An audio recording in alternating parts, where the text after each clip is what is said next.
राम राम, मैं हूं ज्योति कुशवाहा और आपका जेके किचन में स्वागत है। देखिए, मैंने यहाँ पर ली है सोक की हुई मूंग की दाल, जिसे कम से कम 6 से 8 घंटे पहले भिगोकर रख दिया था और अब ये अच्छे से फूल चुकी है। आज हम बनाएंगे इस मूंग दाल की बड़ियाँ। देखिए, दाल इतनी अच्छी तरह से गली होनी चाहिए कि अगर उसको नाखून से काटें तो वो आसानी से कट जाए। अब सबसे पहला काम ये करना है कि इसको अच्छे से धोना है। धोना मतलब पिटाई नहीं, अच्छे से साफ करना है। इसलिए पहले हाथों से ही इस तरह से बढ़िया से इसको रगड़ेंगे, जिससे कि जो भी छिलके हों वो अलग हो जाएं। यही प्रोसेस को कम से कम 3 से 4 मिनट तक करेंगे। ऐसे में ज्यादातर छिलके अपने आप ही निकल जाते हैं। अब ये गंदा पानी और छिलके अलग कर देंगे और अच्छे से इसको साफ कर लेंगे। देखिए, दाल हमारी धुलकर मतलब साफ होकर बिल्कुल तैयार है। कभी कभी क्या होता है ना कि बहुत से लोगों के साथ ये प्रॉब्लम आती है कि जब भी वो मूंग की बड़ियाँ बनाते हैं और फिर उनको जब पकाते हैं ना, तो वो बीच में कच्ची ही रह जाती हैं, पकती ही नहीं है। ऐसा होता क्यों है ये मैं आपको आगे बताती हूँ, बस आप वीडियो में बने रहिए। और हाँ, मूंग दाल की बड़ियों के लिए कुछ खास टिप्स एंड ट्रिक्स रहती हैं, उन्हें भी मैं आपको इसी वीडियो में बताऊंगी। दाल अच्छे से साफ हो चुकी है, तो अब इसको पीसना है। तो एक मिक्सी का बड़ा वाला जार लेकर उसमें दाल डाल देंगे और बिना एक भी बूंद पानी डाले हुए अच्छे से पीस लेंगे। देखिए, बिल्कुल इस तरह से।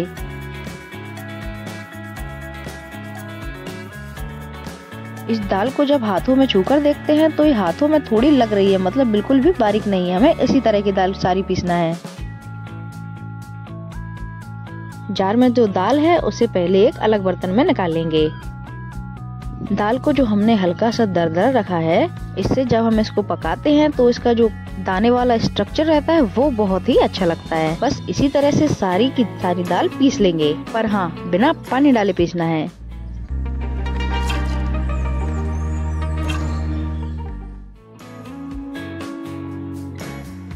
वीडियो पूरी देखने के बाद आपको जरा भी पसंद आए या फिर जरा भी काम की लगे तो वीडियो को एक लाइक और शेयर जरूर कीजिए।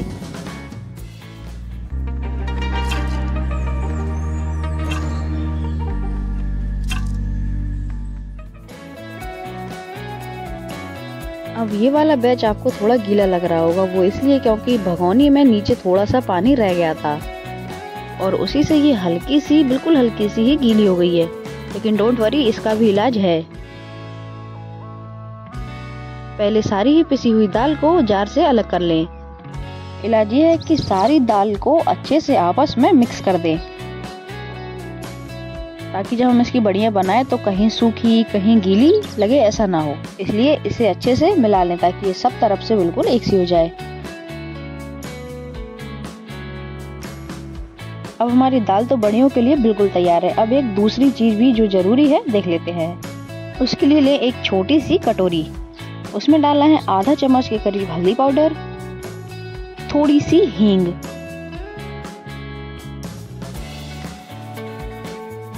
इन दोनों चीजों के अलावा भी इसमें डालना है पानी। अब इन सबको बढ़िया से मिक्स कर दें और ये हमारा घोल जो बहुत जरूरी है बनकर तैयार है। लेकिन इससे होगा क्या, ये भी मैं आपको बताती हूँ। उससे पहले ये रही हमारी दाल और ये रहा हल्दी हींग वाला पानी। तो इस हिसाब से हमें बड़ियाँ बनाने के लिए सिर्फ 2 ही चीजें चाहिए। अब बड़ियाँ जब भी बनती हैं तब छोटी सी एक पूजा होती है। वही पिसी हुई दाल में से थोड़ा थोड़ा हिस्सा लेकर इस तरह से लंबा करते हुए 5 गुड़ियाँ बनाते हैं।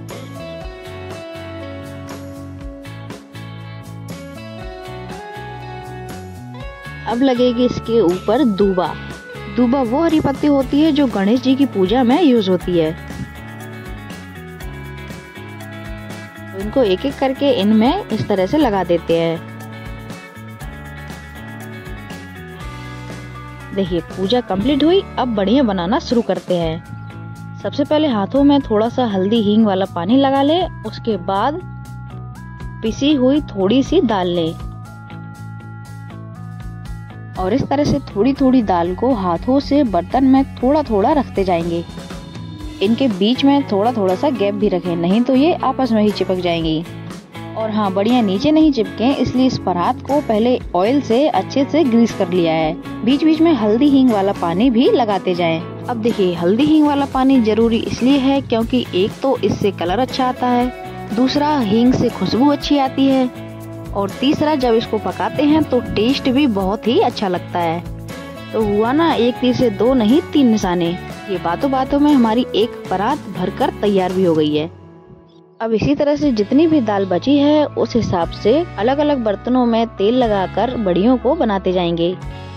और जब घर में 2-4 जन मिलके बनाते हैं तो अपने अपने हिसाब से अलग अलग डिजाइन निकालते हैं बर्तन में। मूंग की बड़ियाँ जब बिल्कुल परफेक्ट बनी हो, बिल्कुल अच्छे से सूखी हुई हो, तो उन्हें ज्यादा पकाने की जरूरत ही नहीं है, वो बस एक ही भाप में बिल्कुल अच्छे से पक जाती है।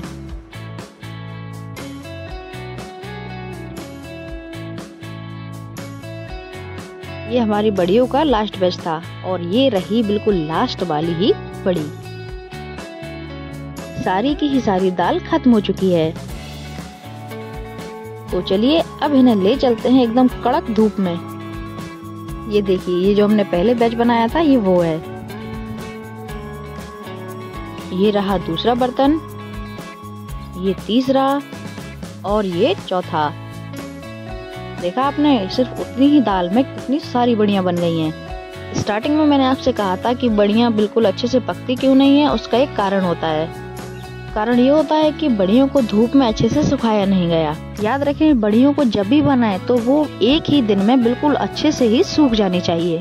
3 से 4 घंटे बाद देखते हैं तो बड़ियां देखिए हल्की सी अभी गीली हैं। इसी टाइम पर बड़ियों को कलछरी से बर्तन से इस तरह से छुटाएंगे ताकि ये हर तरफ से बिल्कुल अच्छे से सूख सकें। देखिए, बर्तन में तेल लगाने का फायदा अब पता चलता है। बड़ियां बिल्कुल आसानी से छुट जाती हैं।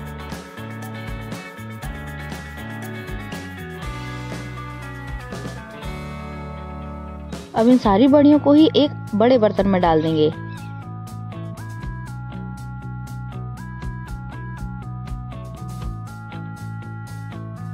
इस बड़े बर्तन में भी बड़ियों को अच्छे से फैला दें और अब इनको और भी अच्छे से सूख जाने दें।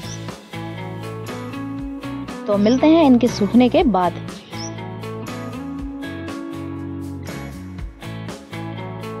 और ये हमारी बड़ियां सूख कर अब पकने के लिए बिल्कुल तैयार हैं। देखिए, सूखने के बाद इनकी आवाज कैसी हो जाती है।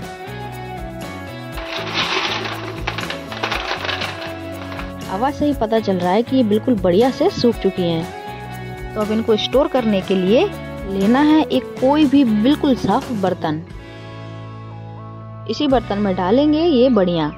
अब हम इन्हें कब तक स्टोर कर सकते हैं? तो इन्हें कम से कम 6 से 7 महीने आराम से ही रख सकते हैं, अगर इनके बीच में बिल्कुल भी नमी ना हो।